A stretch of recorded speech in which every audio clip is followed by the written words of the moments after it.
Assalamualaikum warahmatullahi wabarakatuh. Halo Sobat Misteri Sunyi Mencekam. Kembali kami hadir bersama Anda. Tentu kami akan menyuguhkan cerita-cerita misteri yang menarik, seperti kisah berikut yang sudah kami siapkan untuk Anda, berjudul Terbongkarnya Pesugihan Makelar Tanah. 1960 di pedalaman kampung di Kota Malang. Pagi ini terdengar teriakan pilu seorang wanita, membuat para warga keluar rumah untuk mencari sumber dari suara itu berasal. Semua warga keluar dari rumahnya dan menghampiri rumah yang menjadi sumber keributan di pagi buta tersebut. Tatik pagi ini histeris. Dia histeris melihat sang bayi yang ditinggal selama beberapa menit untuk mengambil air wudhu sudah tidak bernyawa. Pasalnya sebelum dia keluar dari kamar, dia masih bercanda dengan sang buah hati, hingga akhirnya dia menyusui bayinya dan tertidur pulas. Barulah dia keluar dari kamar menuju ke kamar mandi. Duka mendalam sangat tampak di kedua wajah suami istri tersebut. Seakan tidak rela kehilangan sang buah hati yang sudah dinanti penantian yang cukup lama, selama 5 tahun. 3 hari setelah meninggalnya sang bayi, Pak Rohim, bapak dari Somad, mendapatkan rezeki yang berlimpah. Dikarenakan beliau berhasil menjual tanah milik Pak Kades dengan luas 3 hektar dan mendapatkan keuntungan sebesar 1 miliar. Sang pembeli menyetujui harga yang disebutkan oleh Pak Rohim, yaitu kelebihan 1 miliar di atas harga yang diminta oleh Pak Kades. Karena rezeki yang berlimpah tersebut, akhirnya Pak Rohim mengadakan pengajian cucunya dengan megah hingga mendatangkan orang besar ke desanya. Hal tersebut membuat warga kampung merasa terhibur, tapi tidak dengan Tatik dan Somad. Mereka masih larut dalam kesedihan. Setelah acara selesai, pagi harinya Somad pergi meninggalkan istrinya yang masih larut dalam duka, dan kedua orang tuanya Somad pergi meninggalkan desa. Kabar angin yang beredar di masyarakat setempat, Somad pergi dari istrinya karena kecewa dan lebih memilih wanita lain. Kabar tersebut terdengar di telinga Tatik dan membuatnya sangat terpukul. Tatik mengalami depresi berat, dan yang mengurus Tatik dengan sabar adalah ibu mertuanya. Seminggu sebelumnya, Pak Kades tidak sengaja bertemu dengan Pak Rohim di kantor kepala desa. Pak Rohim hendak menanyakan surat-surat yang harus disiapkan untuk membuat berkas cucunya nanti. Dia mendengar sekilas pembicaraan Pak Kades dengan orang lain yang berada tak jauh darinya. Iya, tanah yang di pinggir jalan besar itu, yang ada beberapa pohon jatinya, tolong dipaksakan. Luas tanahnya sekitar 3 hektar lebih. Kalau bisa secepatnya, karena saya harus siapkan uang untuk sana pemulihan berikutnya, ucap Pak Kades yang tak sengaja terdengar oleh Pak Rohim. Baik Pak, saya akan segera pasang tulisan dijual di tanah tersebut. Nanti kalau sudah ada yang menanyakan, saya akan beritahu Bapak, jawab lawan bicara Pak Kades yang lebih terlihat sebagai anak buahnya. Setelah lawan bicara Pak Kades pergi, Rohim segera menghampiri Pak Kades, menanyakan perihal tanah yang akan dijual. Maaf Pak, saya dengar Bapak mau jual tanah ya? Tanya Rohim langsung menghampiri Pak Kades yang hendak berbalik masuk ke dalam ruangannya. Pak Kades terdiam melihat Rohim. Saya Rohim Pak, warga dari desa K. Kebetulan saya suka bantu jualan tanah, ucap Rohim memperkenalkan diri. Oh, Pak Rohim makelar tanah ya? Iya, saya tahu. Saya sering dengar, katanya Bapak cepat sekali kalau menawarkan tanah. Rahasianya apa Pak? Tanya Pak Kades menggoda, membuat Rohim malu sehingga menundukkan wajahnya. Bapak mau masarin tanah saya juga. Kira-kira Bapak minta komisi berapa? Tanya Pak Kades dengan penuh selidik. Maaf Pak, jika benar Bapak mau menjual tanah, saya hanya ingin tahu berapa harga jualnya, nanti saya ambil keuntungan dari kelebihan harga yang Bapak sebutkan, ucap Rohim menjelaskan. Oh, begitu. Jadi bukan komisi ya? Ucap Pak Kades menegaskan. Rohim pun menganggukkan kepalanya. Saya mau jual tanahnya sekitar... Silakan saja, jika Bapak berminat untuk bantu jual, ucap Pak Kades. Baik Pak, Kalau begitu, nanti 1 sampai 2 minggu lagi saya akan kasih kabar ke Pak Kades ya. Permisi Pak. Ucap Rohim pamit undur diri. Rohim, hampir seluruh desa mengenal nama tersebut, karena beliau memang terkenal sebagai makelar tanah paling jitu. Semua tanah yang dipastikan olehnya pasti selalu laku terjual dengan harga tinggi, karena beliau tidak pernah meminta komisi dari sang penjual maupun pembeli. Pak Rohim selalu mengambil keuntungan dari kelebihan harga jual yang telah ditetapkan oleh sang pemilik tanah, dan sang penjual selalu menyetujui harga tanah yang sudah disebutkan olehnya tanpa menawar. Hal itu membuat warga kampungnya curiga dengan Rohim, karena para pembeli selalu merasa terhipnotis jika harga yang disebutkan oleh Pak Rohim terbilang murah. Tapi setelah semua urusan jual beli selesai dan pembeli kembali ke rumah, mereka baru tersadar bahwa mereka membeli tanah dengan harga yang sangat tinggi, terkadang dengan nilai yang tidak masuk akal. Hal tersebut membuat warga enggan jika harus datang meminta tolong atau menolong ke rumah Rohim. Pada tengah malam setelah cucunya dimakamkan, Rohim pergi secara diam-diam ke makam sang cucu. Dia menggali tanah yang masih basah tersebut dan mengambil tali pocong dari jenazah cucunya yang baru saja meninggal. Malam itu Rohim pergi ke rumah Mbah Wiro. Mbah Wiro dukun terkenal yang merupakan dukun kesayangan Rohim. Rohim segera pergi menemui Mbah Wiro setelah mendapatkan tali pocong bayi milik cucunya sendiri. Mbah Wiro membacakan mantra dan merendam tali tersebut ke dalam air kembang 7 rupa. Setelah selesai membacakan mantra, Mbah Wiro mengembalikan tali pocong bayi tersebut kepada Rohim untuk segera dikuburkan di area tanah yang hendak dijual. Kuburkan tali ini di area tanah yang hendak kamu jual, di mana saja. Tapi harus saat ini juga, dan jangan sampai ada orang yang melihat. Setelah selesai, kamu kuburkan tali tersebut, biar perewanganku yang bekerja. Ucap Mbah Wiro sambil tersenyum mengerikan. Rohim pun hanya mengangguk dan segera pergi meninggalkan rumah Mbah Wiro.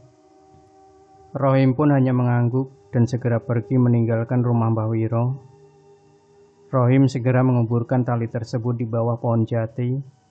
Pohon jati yang berada di bagian paling ujung, karena posisi tanah tersebut berada di pinggir jalan raya, membuatnya harus lebih waspada dan memilih ujung terjauh agar tidak ada orang yang melihat jika ada yang sekedar lewat.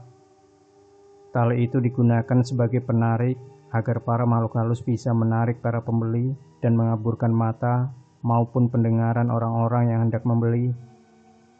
Hal tersebut dilakukan agar para pembeli menyetujui segala hal yang diucapkan oleh Pak Rohim. 2 hari setelah tali pocong tersebut dikubur di tanah milik Pak Kades, tiba-tiba ada orang yang datang ke rumah Rohim. Dia adalah seorang pengusaha muda yang kebetulan sedang mencari tanah untuk keperluan membangun usaha pabrik gula. Sebut saja Pak Nur. Permisi Pak. Terdengar suara dari depan rumah diiringi sebuah ketukan pintu. Tatik berjalan pelan menghampiri pintu. Dengan keadaan yang begitu mengenaskan, Tatik membuka pintu rumahnya, membuat tamu yang berada di depan pintu kaget melihatnya. Pasalnya, rambut Tatik sangat berantakan dengan keadaan mata yang sembab serta menghitam. Dengan wajah pucat, membuat siapapun yang melihatnya pasti kaget karena takut. Astagfirullah. Ucap Mbak Tin yang mengantar Pak Nur menemui Pak Rohim sambil mengelus dadanya dengan nafas berat yang sedikit tersengal. Mbak Tin menarik nafas panjang untuk menenangkan dirinya. Tati, kamu nyeremin banget kayak hantu tahu. Ucap Mbak Tin yang merasa kaget dan kesal setelah menyadari bahwa orang yang membukakan pintu adalah Tati. Panggilin Bapak, ada tamu mau ketemu sama Pak Rohim. Ucap Mbak Tin, kemudian masuk dan duduk di sofa ruang tamu. Tanpa menjawab, Tati kemudian berjalan pergi meninggalkan mereka dan menghampiri kamar mertuanya. Setelah mengetuk kamar mertuanya beberapa kali, Tati pergi dan kembali ke kamarnya. Rohim keluar kamar dan melihat ada tamu yang duduk di ruang tamunya. Dengan segera Rohim menghampiri mereka dan meminta tolong sang istri untuk membuatkan minuman dan menyuguhkan makanan kecil. Setelah berbincang tentang maksud dan tujuan mereka datang, Bibi Rohim tak kuasa mengembang memberikan senyum. Bibi Rohim tak kuasa mengembang memberikan senyum terindah kepada tamu yang datang ke rumahnya. Setelah perbincangan singkat di ruang tamu tersebut, Rohim mengajak Pak Nur untuk langsung menuju ke lokasi. Sesampainya di sana, Rohim menjelaskan batas-batas luas tanah tersebut, serta keuntungan dan basa-basi yang lainnya, hingga Pak Nur menyetujui nominal dari harga jual tanah yang disebutkan oleh Rohim. Hari itu juga Rohim menelpon Pak Kades untuk memberitahukan kabar bahagia tersebut dan bertemu di rumah Pak Kades. Segala sesuatu hal selesai hari itu juga, mulai surat-surat pembayaran dan lain-lain, selesai hanya dalam 1 hari. Setelah pembayaran diterima Rohim dan semuanya selesai, segera ia pergi menemui Mbah Wiro dan membayarkan jumlah nominal kepada Mbah Wiro. Mbah Wiro tersenyum melihat kedatangan Rohim dan mereka tertawa bersama-sama. 1 hari setelah anaknya meninggal, Somad melakukan kegiatan yang biasa dia lakukan, memberi makan ternak, membersihkan kandang dan lain-lain. Pada saat dia akan membakar sampah, dia melihat suatu hal yang janggal. Somad segera melangkah menghampiri kuburan ari-ari anaknya. Somad melihat kuburan ari-ari anaknya agak berantakan. Dia terdiam menatapnya. Dengan hati-hati Somad membuka kendi berisi ari-ari. Ketika dibuka, alangkah terkejutnya Somad. Kendi tersebut kosong, tidak ada isinya. Kemana ari-ari anaknya? Pertanyaan itu membuatnya murka. Hal tersebut membuatnya sadar bahwa ada yang salah dari kematian anaknya. Anaknya sengaja dibunuh. Bukan, anaknya sudah dijadikan tumbal oleh seseorang, tapi siapa? Muncul pertanyaan lain di kepala Somad, membuatnya harus mencari tahu siapa dalang di balik meninggalnya sang anak. Hari itu Somad tidak melihat sang ayah di rumah, membuatnya bertanya kepada ibunya. "Bapak lagi pergi kemana, Bu?" tanya Somad. "Tadi ada tamu datang ke rumah. Terus Bapak pergi sama tamunya?" Jelas sang ibu. "Sepertinya ada yang aneh sama kematian anakku, Bu." Somad membuka percakapan. Sang ibu terdiam mendengar ucapan tersebut, membuat tangannya teriris pisau. "Aduh!" ucap sang ibu meringis karena jarinya teriris pisau. "Ibu, hati-hati. Pisaunya tajam loh, Bu." Ucap Somad menghampiri sang ibu dan menyiram jari ibunya yang berdarah dengan air bersih, kemudian memasukkannya ke dalam mulutnya. Sang ibu melihat wajah Somad dengan penuh iba dan sedih. Somad mau menanyakan sesuatu ke Bapak. "Nanti kalau Bapak udah pulang, kasih tahu Somad ya, Bu."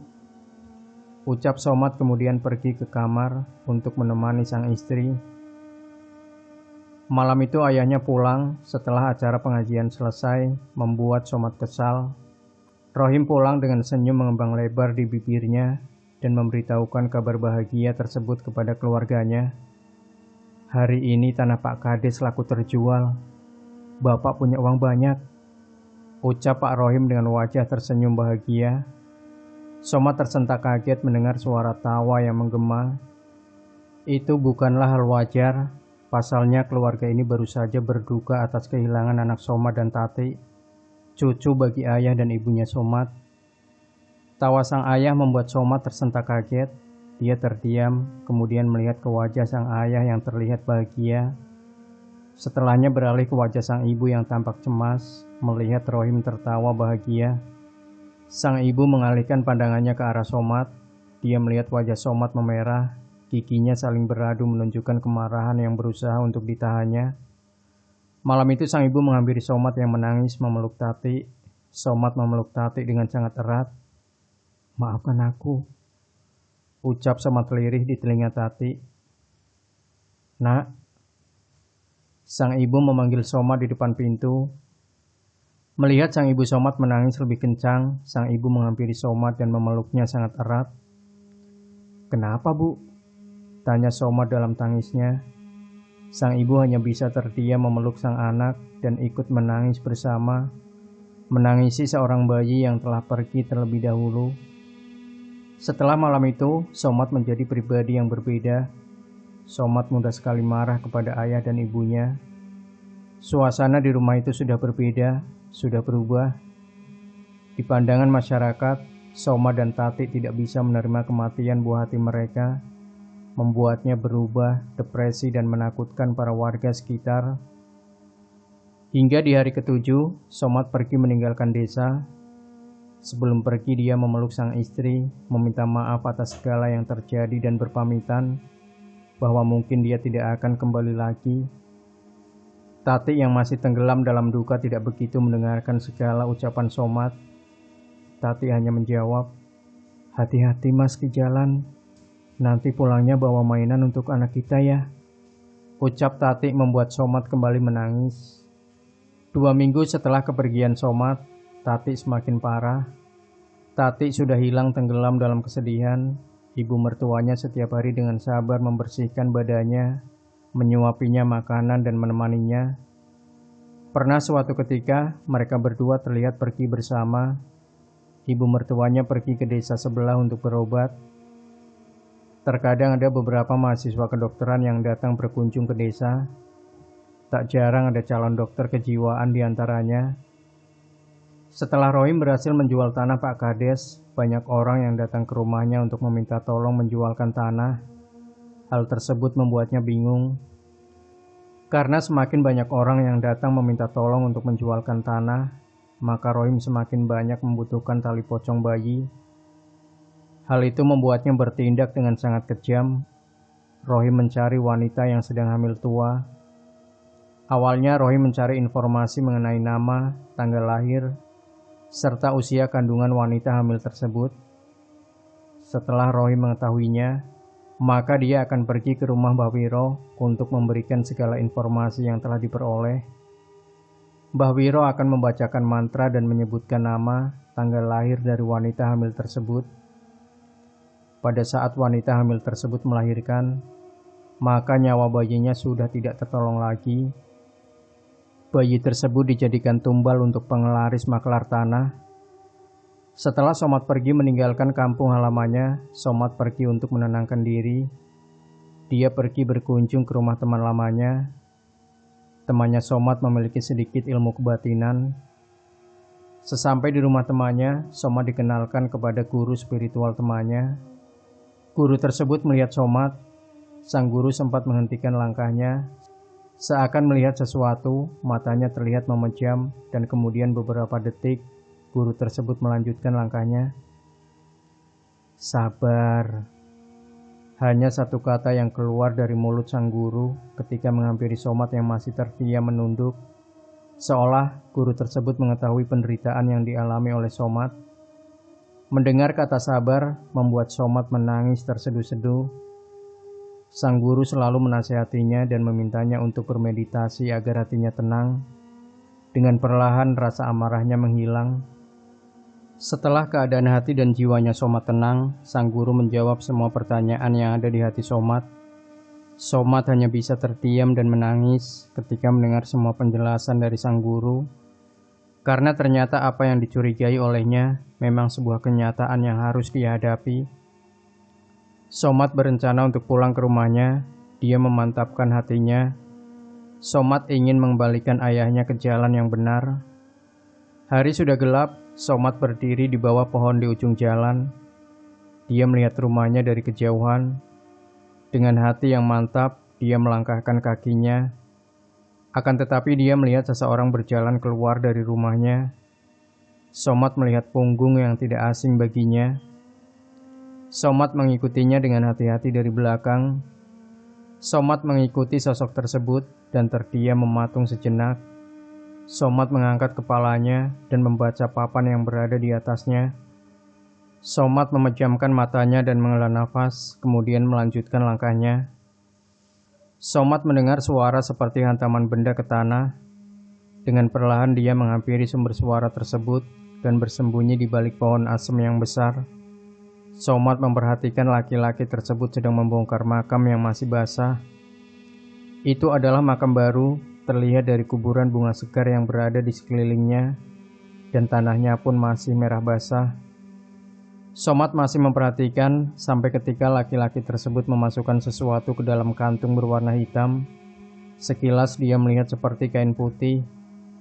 Setelah laki-laki itu menaruh kantong berwarna hitam ke dalam sakunya, laki-laki itu naik ke atas dan merapihkan kuburan tersebut. Betapa kagetnya ketika dia melihat tulisan yang berada pada batu nisan tersebut.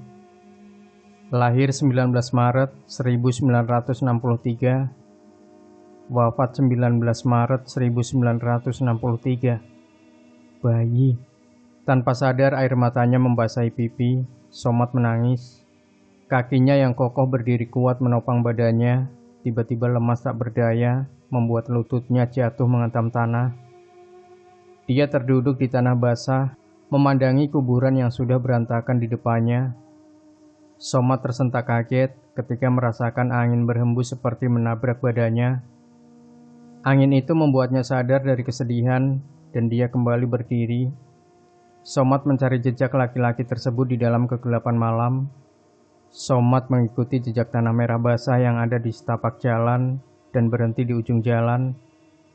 Somad melihat di sekeliling terdapat banyak sekali pohon tinggi menjulang seperti di hutan. Dia kembali melihat ke satu titik cahaya yang ada di dalam rimbunan pohon. Terlihat laki-laki itu berdiri menemui orang tua dengan pakaian serba hitam, tapi Somad tidak bisa melihat raut wajah laki-laki tersebut. Wajahnya seperti tersamarkan, membuatnya sedikit kebingungan. Setelah itu laki-laki tersebut pergi menuju ke sebuah rumah. Somad mengikutinya hingga laki-laki itu berdiri di belakang rumah tersebut dan berjongkok.